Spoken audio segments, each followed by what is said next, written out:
দুর্ঘটনা নাকি নাশকতা, হেলিকপ্টার বিধ্বস্ত হয়ে ইরানের প্রেসিডেন্ট পররাষ্ট্রমন্ত্রী সহ 9 জন নিহতের পর থেকেই এর কারণ নিয়ে নানা মহলে দেখা দেয় প্রশ্ন। এমনকি দুর্ঘটনায় মার্কিন গোয়েন্দা সংস্থা সিআইএ কিংবা ইসরায়েলি গোয়েন্দা সংস্থা মোসাদের সংশ্লিষ্টতা থেকে থাকতে পারে বলেও অভিযোগ করেন অনেকে। যদিও দুর্ঘটনার পর এর সঙ্গে কোনো ধরনের সংশ্লিষ্টতার অভিযোগ উড়িয়ে দেয় ওয়াশিংটন ও তেল আবিব।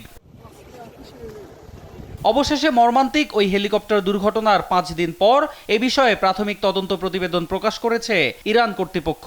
দেশটির সামরিক বাহিনীর তত্ত্বাবধানে পরিচালিত তদন্তের প্রাথমিক ওই প্রতিবেদনে বলা হয়, দুর্ঘটনাস্থল থেকে সংগ্রহ করা আলামত পরীক্ষা নিরীক্ষা শেষে হেলিকপ্টার লক্ষ্য করে গুলি কিংবা কোনো ধরনের হামলার প্রমাণ পাওয়া যায়নি। এমনকি তদন্তে কোনো ধরনের নাশকতার আলামতও মেলেনি বলেও দাবি করা হয়।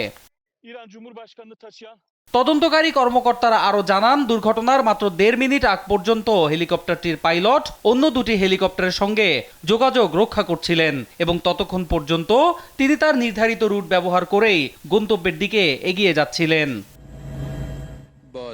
যদিও এর কিছুক্ষণ পরই বৈরী আবহাওয়া এবং প্রচণ্ড কুয়াশার কবলে পড়ে হেলিকপ্টারটি বিধ্বস্ত হয় এবং মুহূর্তেই এতে আগুন ধরে যায় বলেও প্রতিবেদনে উল্লেখ করা হয়।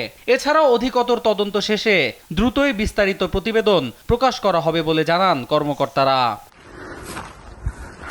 গেল 19 মে ইরানের পূর্ব আজারবাইজান প্রদেশে একটি বাঁধ প্রকল্পের উদ্বোধন শেষে প্রাদেশিক রাজধানী তাবরিজে ফেরার পথে বৈরী আবহাওয়া ও কুয়াশার কবলে পড়ে বিধ্বস্ত হয় ইরানের প্রেসিডেন্ট ও পররাষ্ট্রমন্ত্রীকে বহনকারী হেলিকপ্টারটি।